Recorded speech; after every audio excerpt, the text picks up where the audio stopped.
Hey everyone, so I just wanted to give you a couple of notes on arguing and how to form, structure, and think about your argumentative paper. So there are a couple of steps that I definitely want you to get a good idea of. So first, you make a claim. You say something that the people in the articles that I have provided for you say something about the topic that they're not saying. Don't just reiterate what they argue. You may agree with what they're arguing, but you need to say something about the issue that they have not addressed. This is why your personal experience is really important. The authors you've chosen have not spoken from your experience. Okay, so make your claim clear and certain, and then start making a list of evidence that you have to support your position and evidence that exists that is against your position or claim. Okay. So list and build your opinions. And then you want to bring in the opinions of other people that support yours. Use evidence, examples, allusions, scenarios, reference authorities, facts, and stats as support. And then make sure that you hit the rhetorical appeals, meaning in this paper, you need to appeal to logic, to credibility, and to emotion. Okay. So your opinion is the first step in forming an argument. But what separates an opinion from an argument is evidence and being able to provide support for your stance on something. What also separates it and makes it more academic is your inclusion and consideration of counter arguments. So providing in the paper the other points of view that counter your claim and then dismantling that point of view. And then you also, in an academic argument, may include concessions. So admitting when you agree with the opponent's claim, even though you don't agree with their core argument. So maybe one of their paragraphs has merit and you're not able to really dismantle it, but you don't agree with the overall thesis of their side of things. That's when you would consider a concession. So you'll need to use all of those evidence, counter-arguments, concessions to make an academic argument. Otherwise, you just have an opinion and feelings, thoughts, beliefs, that kind of thing, which we all have, and those are kind of cornerstone to being human. But in an academic setting, evidence is what's most important, and a fair and measured consideration of all of the evidence also. The reason why you have a counter argument, because it does seem counterintuitive to give voice to the other side of the argument in your paper, but you want your reader to understand that you have actually read through everything and understand that there are other points of view out there, and you have made a real effort to understand the other side, but you have remained on your side and give the reasons why that is, right? And so you need to address counter opinions and claims because your audience is going to be thinking about them. And if you don't, the audience won't believe that you know as much as you are claiming in this paper. It shows that you've really thought through your position, and it shows that ways that you could refine your argument to make it a little bit clearer if you actually read through and gave careful consideration. It actually helps you make your point better. So working with counterclaims is important toward forming a cohesive and strong, clear argument. So you can be, So the structure of this paper starts with the introduction. At the end of the introduction, you have your thesis statement, which is your clearly stated claim about the issue. What is your position on defund police, or free college, or cancel culture? Then we have the body of the argument, and that's how you develop the support for your claim. So one strategy to do this is to think about your thesis and the antithesis, so the opposite side, and then a synthesis of both those things together. So another way to say it is you show your idea, you show the counter idea, and you show new resulting understanding of considering both of these together. And then the last piece of your argument paper is the conclusion, and that is when you restate your thesis, and then you answer the question, so what, and why should anyone care about defund police, free college, or cancel culture, right? What happens if we don't do something about it? What happens if we continue on the path that we're on? Predictions from you, that's all the kind of thing, kind of a step back in the broader picture about this topic, okay? So an example of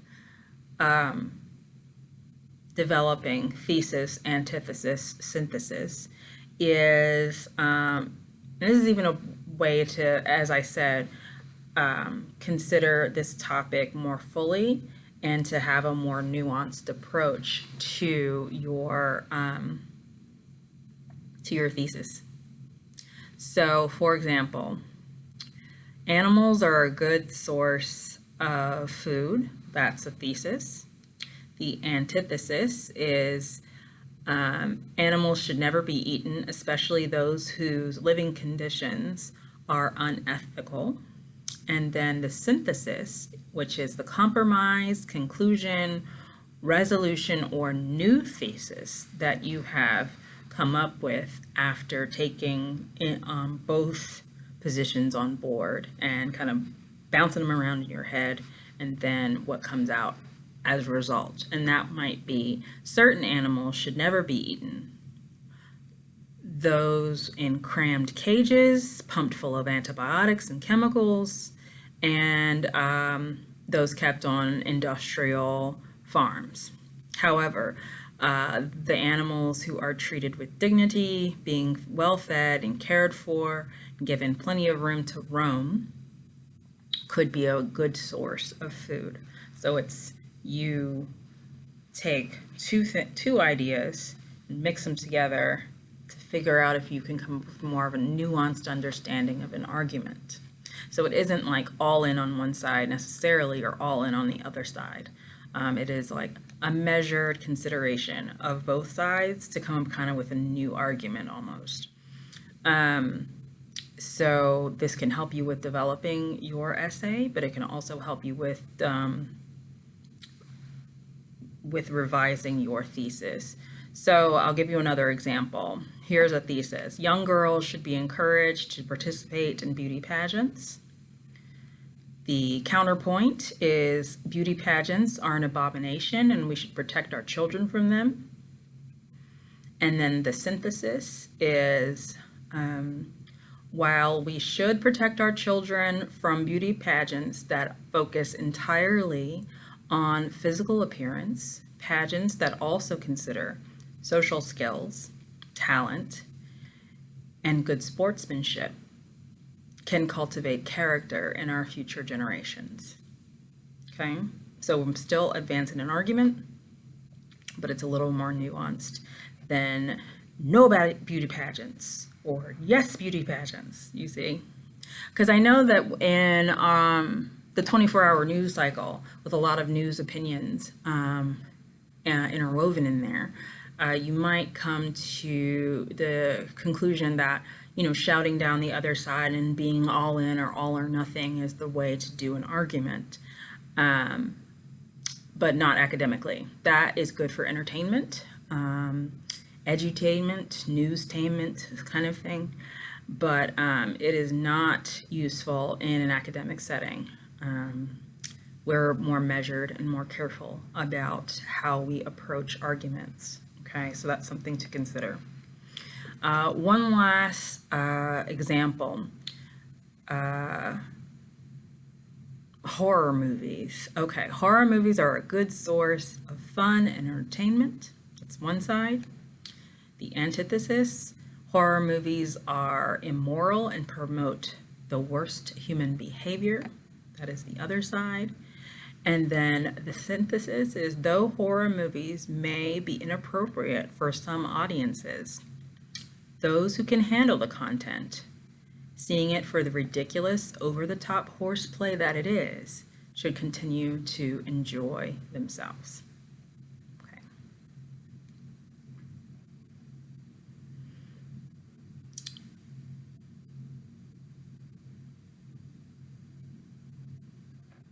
So as you're organizing your paper, you need to consider some things. Do you want to start with your strongest piece of evidence or your weakest piece of evidence? Do you want to start with someone's quote or point of view and then take it apart? Do you want to show a counterpoint and then break it down? Do you want to present a whole argument or a group of arguments that work against your claim and then break them all down? How do you want to approach this? And that is completely up to you, right? There isn't a right answer to that. It's based on what you think works best for your topic and your writing style, okay? And so, do you want to start with a scenario to illustrate what you're talking about and build from there? Do you want to build a logical point-by-point argument? If your evidence or your logic isn't strong in some place, can you make an appeal to pathos or ethos instead at that point? Where can you use statistics, authorities, facts, and stats to develop? And also refer to your research matrix. So I posted a research matrix that you can fill in where you kind of organize the authors and what they're saying and what your thoughts are about what they're saying.